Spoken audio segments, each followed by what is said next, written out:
महाराज परीक्षित जी कहते हैं, जमीन चाहता हूं न जर चाहता हूं, कृपा निधि कृपा की नजर चाहता हूं। जीवन में जग से गुजरने के पहले चरण की शरण में गुजर चाहता हूं। ये जीवन समाप्त करने के पहले आपके चरण मुझे मिल जाएं, बस यही चाहता हूं। और ध्यान रखिएगा, बात सत्य है। हे प्रभु, जीते जी आप मुझे मिल जाइए, ये परीक्षित जी का भाव है। कबीर दास जी भी कहते हैं, जीवत में मोको मिलो मुए मिलो ना राम, जब लोहा माटी मिला तब पारस के ही काम। आप मुझे जीवित में ही मिल जाइए, मरे के बाद मिलेंगे कोई आपका महत्व नहीं है प्रभु, कृपा नहीं है आपकी।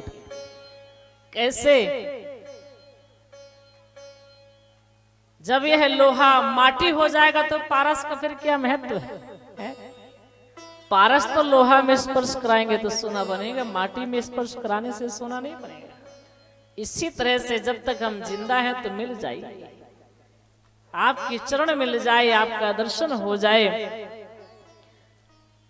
महाराज परीक्षित गंगा के पावन तट पर विराजमान है, बड़े बड़े सिद्ध महात्मा मुनि विराजमान हैं।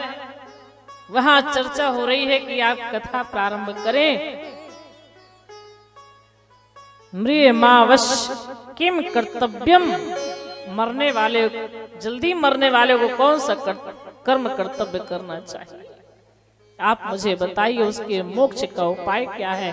उसी समय श्री सुखदेव जी महाराज का आगमन हुआ। सुखदेव जी महाराज बालकों से, माताओं से घिरे हुए दिगंबर रूप में पधारे, जो हैं तो कई वर्षों के, हजारों वर्षों के हैं, लेकिन लग रहे जैसे 16 वर्ष के हो। उनका तेज, उनका स्वरूप जैसे सब सिद्ध महात्माओं ने देखा, सब जो है उठ करके खड़े हुए। महाराज परीक्षित जी भी खड़े हुए, प्रणाम करते हैं। यथा योग उन्हें आसन दिया गया, उनकी पूजा की गई और फिर निवेदन किया गया, मैं आपको नमस्कार करता हूं, प्रणाम करता हूं, आप बस बताइए म्रियमावश्य किम कर्तव्यम, जल्दी मरने वाले को कौन सा कर्म करना चाहिए, उसका उद्धार कैसे हो, आप मुझे बताइए, मुझे भगवान की कथा भी सुनाइए।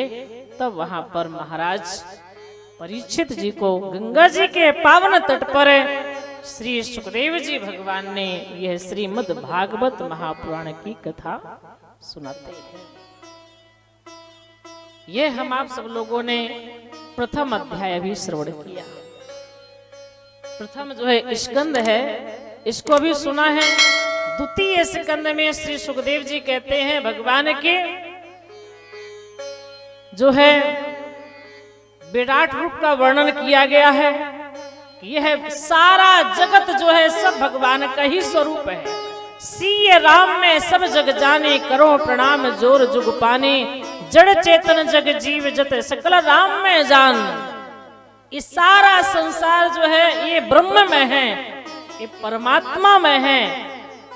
यही भगवान, आकाश देखे तो भगवान का ही स्वरूप है, पाताल देखे तो भगवान का ही स्वरूप है, धरती देखे तो यही भगवान का ही स्वरूप है।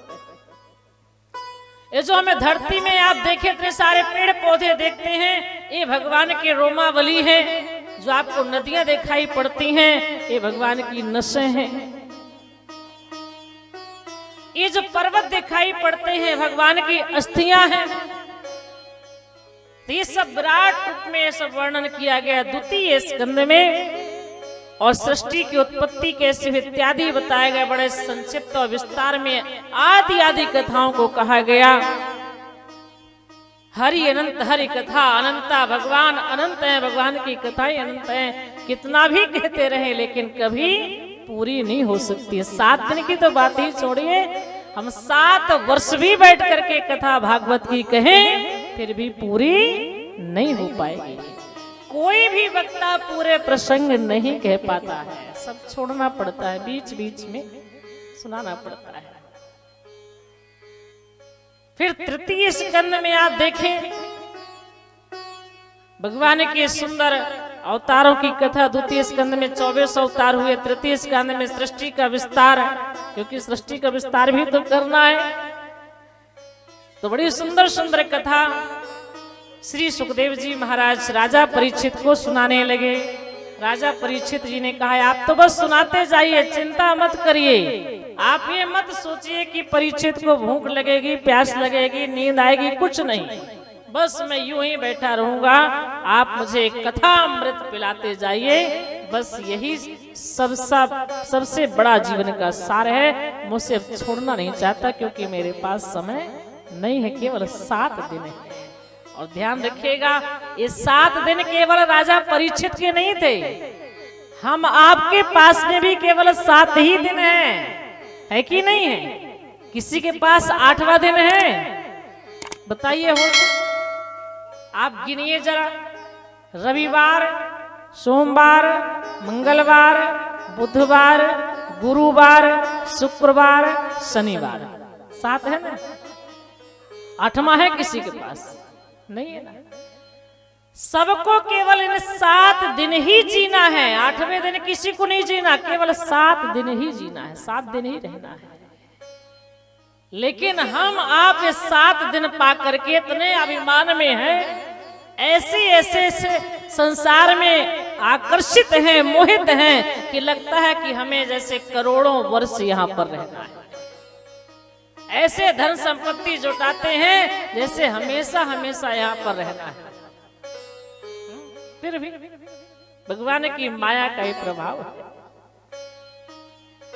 8वें दिन नहीं, 7वें दिन ही काल आएगा, हमको लेकर के चला जाएगा। एक महात्मा जी भ्रमण करते हुए एक गांव में पहुंचे, वहां एक व्यक्ति के यहाँ रात में रुके। उस व्यक्ति का भाव बड़ा सुंदर था, बड़ी अच्छी श्रद्धा थी।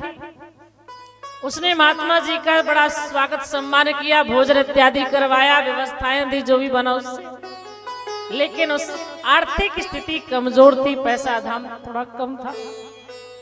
महात्मा तो बड़े कृपालु दयालु होते हैं। महात्मा जी के पास में एक पारस मणि थी।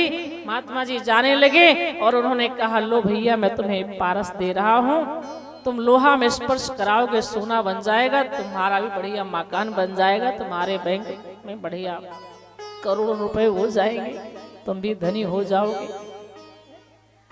लेकिन एक बात है, क्या मैं 7वें दिन आकर के ये पत्थर ले जाऊंगा?